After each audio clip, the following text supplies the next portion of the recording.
Kayo po ba mga bossing ko ay isa sa mga nagnanais na mas higit kayo makatawag ng swerte? May tuturo po ko sa inyo po mga bossing, ibang pamamaraan ng ating oregano. Magpapaypay tayo ng pera mga bossing. At hindi na tayo lagi namumblema tungkol sa usapin ng pera. At lagi po tayong iaadyan ito kung saan lagi tayo ay suswertehin mga bossing. Ngayon pa mga bossing, ano po ba ang dapat nating gawin mga bossing? Unahin po muna natin mga bossing ko ang ating pong oregano ay pumitas kayo ng kahit isang piraso. At pagkatapos mga bossing ko, kailangan po natin mga bossing ko ng isang kulay pula na ballpen. Yan. Kailangan natin ng ballpen mga bossing. At pagkatapos ay isulat dito ang numero na iyo laging tinatayaan.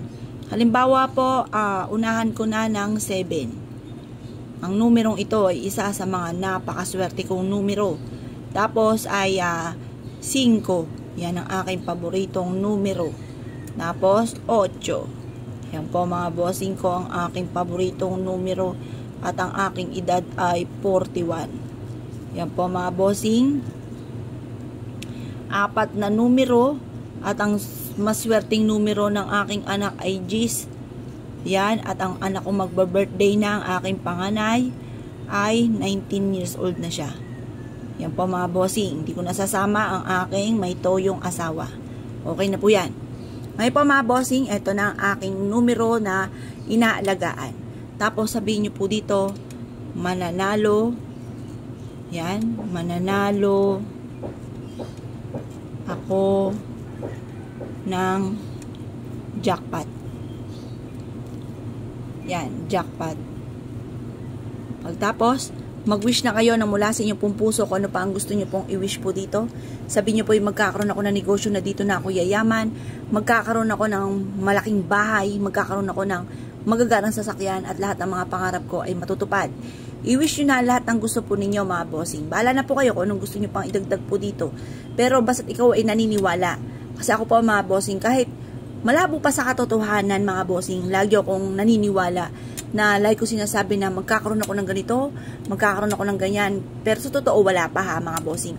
Pero lagi ko sinasabi magkakaroon ako ng ganito, mabibili ko to, yung mga ganon mga bossing. At natutupad naman po yan dahil makapangyarihan yung ating salitain. Kung ano yung sinasabi natin, nagaganap po yan mga bossing. Kaya mas mainam po mga bossing ko, kayo po ay magsalita ng mga magaganda. Kalimutan ng mga pangit na salitain mga bossing.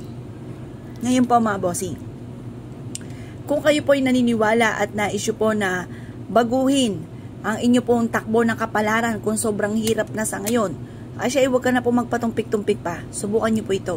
Proven po ito na napakaswerte basta't may 100% kang paniniwala sa mga gatong pamamaraan. Makakamtan nyo po yan kung naman ang mga pangarap po ninyo.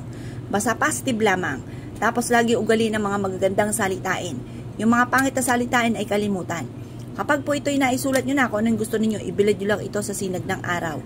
Pagkatapos nyo po ibilad ito mga bossing ko ay tupiin at isiksik nyo po ito sa may altar po ninyo or sa may gawing silangan po ninyo at makakatulong po ito upang sa ganon matupad ko naman yung wini-wish nyo po dito mga bossing.